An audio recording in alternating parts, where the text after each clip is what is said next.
اعوذ باللہ من الشیطان الرجیم بسم اللہ الرحمن الرحیم وَلِتَصْغَىٰ إِلَيْهِ أَفْئِدَةُ الَّذِينَ لَا يُؤْمِنُونَ بِالْآخِرَةِ وَلِيَرْضَوْهُ وَلِيَقْتَرِفُوا مَا هُمْ مُقْتَرِفُونَ۔ سورۃ انعام کی یہ آیت نمبر 113 ہے اور اس کا تعلق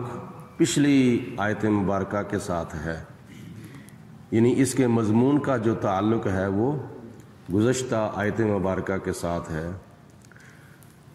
گزشتہ آیات مبارکہ میں سے 112 آیت مبارکہ جو کہ کل پڑھی گئی تھی، اس میں اللہ تعالیٰ نے ارشاد فرمایا تھا کہ انسانوں میں وہ شیطان اور جنوں میں وہ شیطان جو اللہ کے نبیوں کے دشمن ہیں،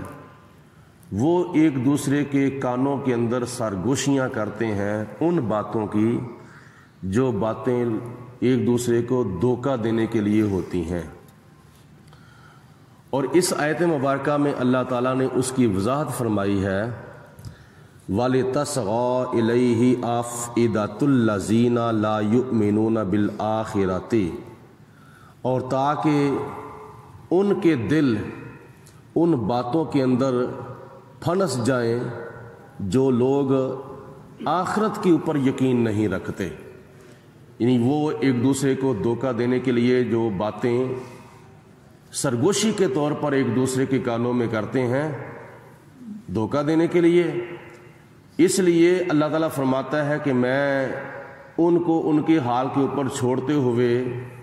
میں چاہتا ہوں کہ ان کے دل جو ہیں وہ ایسی باتوں کے اندر پھنس جائیں، وہ لوگ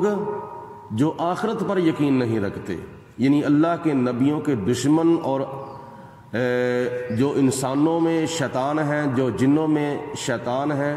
ان کا آخرت کے اوپر کوئی یقین اور کوئی ایمان نہیں ہے۔ جب کہ اللہ تعالیٰ کے نبیوں نے دنیا کے اندر تشریف لا کر آخرت کی طرف زیادہ سے زیادہ توجہ لوگوں کی دلائی تھی کہ ایک دن آنا ہے، اس دن تم نے اپنی زندگی کی نیکیوں اور بدیوں کا حساب و کتاب دینا ہے۔ وَلِيَرْضَوْهُ، اور اللہ فرماتا ہے تاکہ وہ ایسی باتوں کو پسند کریں جو ان کے لیے خوش نما ہو چکی ہیں۔ وَلِيَقْتَرِفُوا مَا هُمْ مُقْتَرِفُونَ، اور تاکہ وہ گناہ کرتے رہیں جو گناہ انہوں نے کرنا ہے۔ کتنی دیر تک وہ گناہ کرتے رہیں گے؟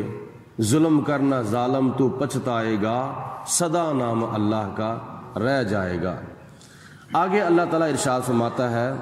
اے میرے پیارے حبیب علیہ الصلوۃ والسلام، ان کو یہ بھی فرما دیں، أَفَغَيْرَ اللَّهِ أَبْغِي حَكَمًا، کیا میں اللہ کے سوا اور کوئی منصف تلاش کر لوں، اور کوئی انصاف کرنے والا اور کوئی حکم میں تلاش کر لوں؟ حکم کا مطلب ہے انصاف کرنے والا۔ جب دونوں فریقین کا آپس میں جھگڑا ہو جائے تو تیسرا جو ثالث کے طور پر بیچ میں آتا ہے اس کو حکم کہتے ہیں۔ تو اللہ فرماتا ہے کہ اے میرے حبیب علیہ السلام، آپ ان کو کہہ دو کہ میں حق بات لایا ہوں، اور تم اے کفار مکہ تم بت پرستی کرتے ہو، تو میرا اور تمہارا اس میں جھگڑا ہے، اور میں اللہ کو اپنا حکم تسلیم کرتا ہوں، اور کیا میں اللہ کے سوا کوئی اور منصف جو ہے وہ تلاش کروں؟ نہیں۔ وَهُوَ الَّذِي أَنزَلَ إِلَيْكُمُ الْكِتَابَ مُفَصَّلًا، اللہ نے مجھ پر وہ کتاب نازل کی ہے جو بڑی مفصل کتاب ہے۔ اس کتاب کے اندر یعنی قرآن پاک کے اندر اول سے لے کر آخر تک ہر چیز کا بیان اس کے اندر اللہ تعالیٰ نے فرما دیا ہے، اور بڑی بڑی ایسی چیزیں اور بڑے بڑے ایسے واقعات، بڑے بڑے ایسے مسائل ہیں جو تفصیل کے ساتھ اللہ تعالیٰ نے قرآن مجید فرقان حمید میں بیان فرمائے ہیں۔ جیسے مختلف مقامات پر اللہ تعالیٰ نے حضرت آدم علیہ السلام کا واقعہ اور قصہ بڑی تفصیل کے ساتھ بیان فرمایا ہے، حضرت نوح علیہ السلام کا واقعہ بڑی تفصیل کے ساتھ بیان فرمایا ہے، حضرت سیدنا موسیٰ علیہ السلام کا واقعہ بڑی تفصیل کے ساتھ بیان فرمایا ہے، بلکہ 1,00,000 انبیاء علیہ السلام میں سے تقریباً 25 یا 26 ایسے انبیاء علیہ السلام ہیں جن کا نام لے کر اللہ تعالیٰ نے قرآن پاک میں ان کی زندگی کے حالات بیان فرمائے ہیں، اور ان نبیوں میں سے نام لے کر اللہ تعالیٰ نے حضرت موسیٰ علیہ السلام کا سب سے زیادہ ذکر کیا ہے۔ پورے قرآن پاک میں اگر سب سے زیادہ مقامات پر اگر کسی نبی کا نام آیا ہے تو وہ حضرت موسیٰ علیہ السلام ہے، اور ان سے کم کسی نبی کا نام ذکر کیا گیا ہے تو وہ حضرت عیسیٰ علیہ السلام ہے۔ سوال پیدا ہوتا ہے کہ جناب موسیٰ علیہ السلام کا نام تو 100 سے بھی زیادہ مقامات پر آیا ہے، اور حضرت عیسیٰ علیہ السلام کا نام تقریباً 25 مقامات پر آیا ہے، لیکن نبی پاک علیہ السلام کا نام مبارک 4 مقامات پر آیا ہے۔ لفظ محمد صلی اللہ علیہ وسلم اللہ تعالیٰ نے 4 جگہ پر یہ ذکر کیا ہے، اور ایک جگہ پہ احمد کے نام سے نبی پاک علیہ السلام کا ذکر فرمایا ہے۔ ایک جگہ پہ لفظ احمد اور 4 مقامات پر حضور علیہ السلام کا نامی اسم گرامی محمد صلی اللہ علیہ وسلم ذکر کیا ہے۔ تو کیا نبی پاک علیہ السلام کا نام کم مقامات پر اور موسیٰ علیہ السلام کا نام سارے نبیوں سے زیادہ مقامات پر ذکر کیا ہے؟ تو اس کا جواب یہ ہے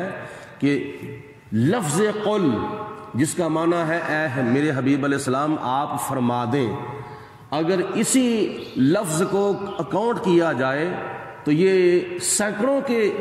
حساب سے اللہ تعالیٰ نے اپنے پیارے حبیب علیہ السلام کو فرمایا ہے، بار بار فرمایا ہے قل، اے میرے حبیب علیہ السلام آپ ان کو فرما دیں، قل